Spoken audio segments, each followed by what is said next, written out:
are the first-person shooter. A solid stable of gaming, and it has been for as long as many of us, I dare say, can remember. And there are some absolutely great games out there. Yes, they've improved dramatically with the graphics over the years, but the classics are still good fun. What this does mean, however, is there is an almost overwhelming amount of games out there to choose from. So I'm attempting to help with what is now part 3 of my awesome first-person shooter series. I will put a link to the other 2 on the end screen if you want to check them out as well, because as I'm sure you'd expect, they're all different games. But for now, let's begin with the first game on this list, We Happy Few.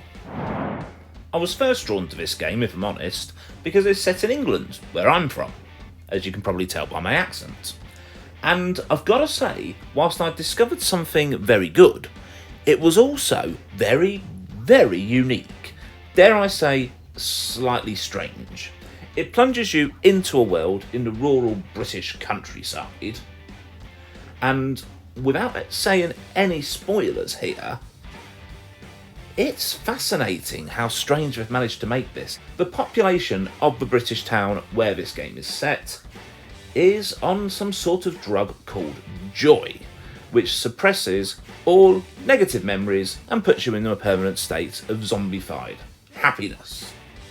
It's a dystopian police state, as many games are, and you've not got one character to choose from, not 2, but 3, all with their own stories.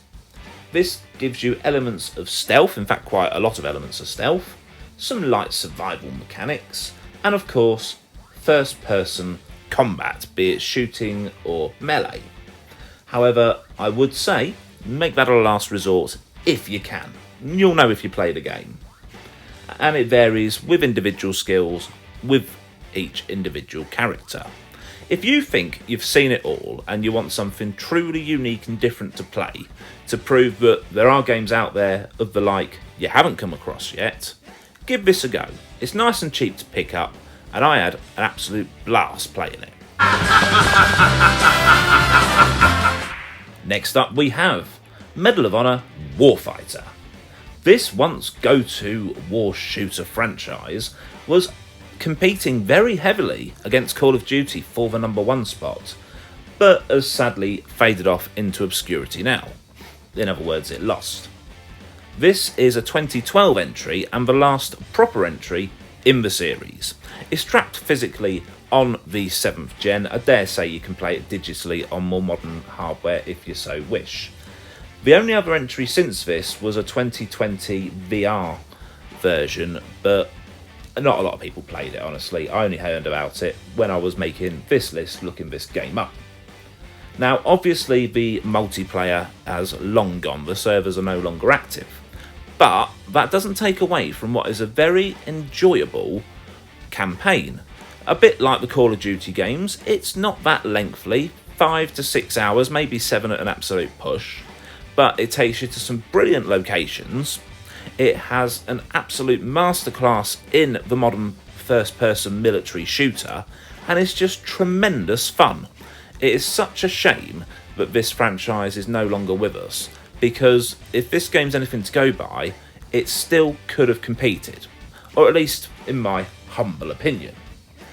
This great modern combat shooter is dead cheap to buy. It's a good fun campaign. We don't always want big 30, 40, 50 hour experiences. Sometimes it's nice to have something you can do in a night or 2, and this will give you that.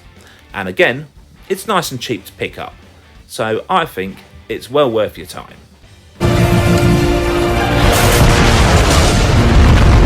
If, however, you do want a game which is going to give you hours upon hours of content, well, you can't really do a lot better than Skyrim. Now, I know, calling it a first-person shooter is pushing my luck. For starters, you could play it in third person, but I think most of us did play it in the first person. And you did shoot arrows, so that's kind of shooting. Truth be told, I just love this game. It came out in 2011. It's available on pretty much any console you can name, and of course PC. and it's just brilliant. It's been remastered and remastered, it looks absolutely superb, and it is one of the most engaging stories with one of the most brilliant worlds I think you'll ever play. The only game that's ever come close to this, to me, is The Witcher 3. I love this game. I'm not going to go into what it's all about because you probably know by now. But if you haven't played it, or you haven't played it recently, give it another go. Because it's Skyrim. It is and always will be awesome. Next up, we have a game that was, until recently, a PC exclusive, but it has been announced that the series is now coming to console, which is really good news for those of us that aren't PC gamers. The game is Stalker: Shadow of Chernobyl. Set in an alternate reality after a second mysterious disaster at Chernobyl, hence the name, there are some strange changes to the world. You play as an amnesiac after a mysterious target in a forbidden exclusion zone. As well as excellent gunplay, you've got some really good solid RPG elements here as well. It's a very interesting take on the mutated post-apocalyptic disaster world, and dare I say, one of the best versions of it. The story's really intriguing. I loved finding out exactly what was going on, playing as a character with amnesia. Is it new in games? No, not at all. But it works really well, especially in this setting. So if you're not a PC gamer, and you do want to play this, when it does come on console, give it a go. I think you'll enjoy it. I do like to sneak a retro game onto most of my lists. This time we're going back to the mid-90s, and when it came to first-person shooters then, there were three names. There was Doom, there was Quake, and then there was Juke Nukem. And this is the one we're going to look at, Juke Nukem 3D. Not the Duke's first outing, but first proper FPS 3D one, hence the title. This is pure nostalgia for me. I still like how these 90s shooters play, but I do appreciate I like retro games. I've got the nostalgia attached to it. Whether it's for you, you have to decide for yourself. I just love this game. I did like Doom as well, but it was a nice break from the Doom and Quake taking the darker, slightly horror side of things to something a lot more humorous. Speaking of, no, the humour is not PC. Yes, it is still funny. Well, at least I think so too. You've got a huge arsenal of weapons, your big boot, take the titular Juke Nukem out for a rampage, take the alien scum down, and reclaim your planet.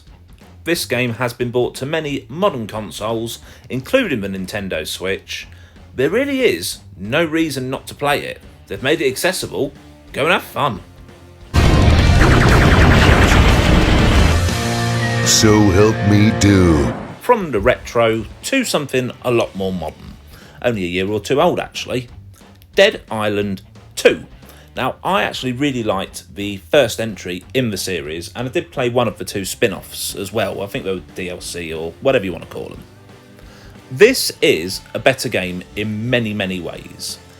It's definitely graphically superior, because of course it's come out on the modern PS4, PS5, and the equivalent Xbox consoles, as opposed to the PS3. You'd expect the graphics to improve.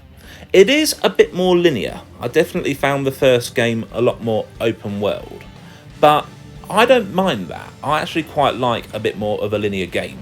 Whereas the first one was definitely open world, this is more open zone, where you go into different zones and then you're free to move around more or less as you wish. It's unusual to get a sequel to a game 9 years after the first, but I am so pleased we did. This is not in any way a deep game with a meaningful storyline. You're in LA amid a zombie apocalypse and you've got to survive. Fortunately, from the first game, we've got a lot more new weapons to play with, and you can craft and put things together. We've got environmental attacks, such as setting fire to petrol or other flammable liquids, electrocuting zombies in water. You get the gist. And graphically, This is one of the best looking games that's come out in the last couple of years, at least in my eyes. Just look at the gore mechanics, look at it fly. So go bust some zombie heads and just have some fun. Next up, who remembers the meme? Can it play Crysis when referring to how powerful a PC was? Well, I'm going to include Crysis 3 not just for that, but because despite its age, it still looks breathtakingly beautiful. And it has, of course, been remastered, so whether you're running a modern PC gaming rig or you're on a more modern console, I've got the Trilogy Collection on the PS4 to make it look even better than it did when it launched. Honestly, all three of the games in the trilogy are absolutely worth a play. I'm just putting Crysis 3 on the list because it's my favourite of them. The levels are definitely more open than in the first two. Open zone, a bit like I described Dead Island, as opposed to open world as you travel between the zones. You can approach most missions however you choose to. You're in an apocalyptic New York City. You've got advanced aliens that need shooting. Thankfully, you've got all the usual weapons you'd expect, plus a compound bow, which is a really nice addition and plays into the game and into the play style very, very nicely. And of course, your nanosuit, allowing all sorts of things, from thermal vision to cloaking. This sci-fi shooter is a joy and should be experienced by one and all.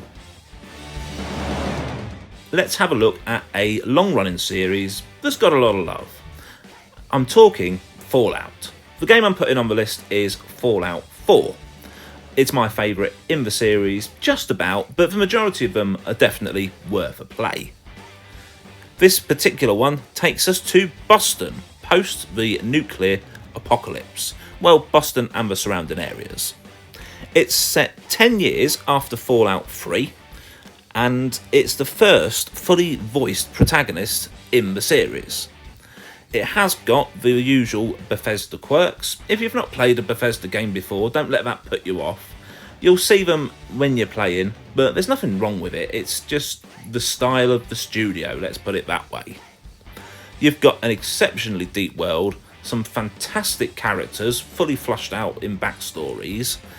It's definitely a time sinker. You can put tens of hours into this game and still not be finished, but you'll enjoy each one.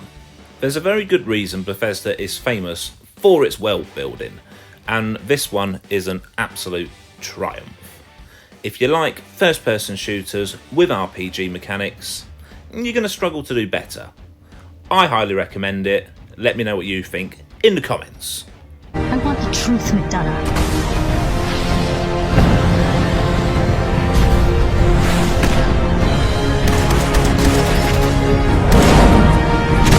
And it would seem appropriate to me to go from Fallout to a game often described as Fallout in space.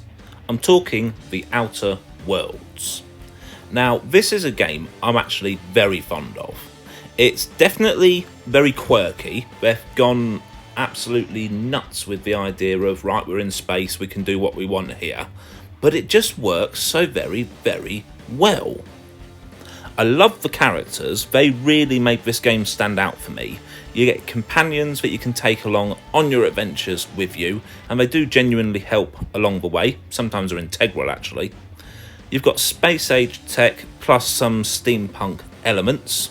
With the weapons, you get a nice combination and blend between your old school guns and your modern sci-fi things such as cloaking devices and laser cannons. This world is awesome. I had a great time exploring it, getting to know it. You've got to get out there and basically free the citizens from a ruling corporation, which is obviously evil, right? Good gameplay, good world, great characters. This game's definitely a triumph. Is it better than Fallout? Well, that's for you to decide, but I really would like to know your thoughts.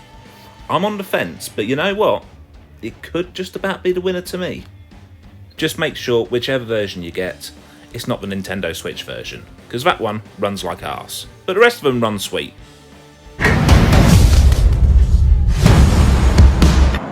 And I'm going to throw in a bonus entry here Why is it a bonus and not a proper entry? Because there's no way it's a shooter. It's first person, but that's about it. The game in question, Kingdom Come Deliverance.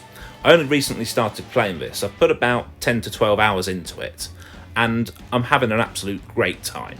Yes, I could try and say, well, you can shoot arrows, so it's a shooter, but I've already done that with Skyrim, and I don't know how that's been received.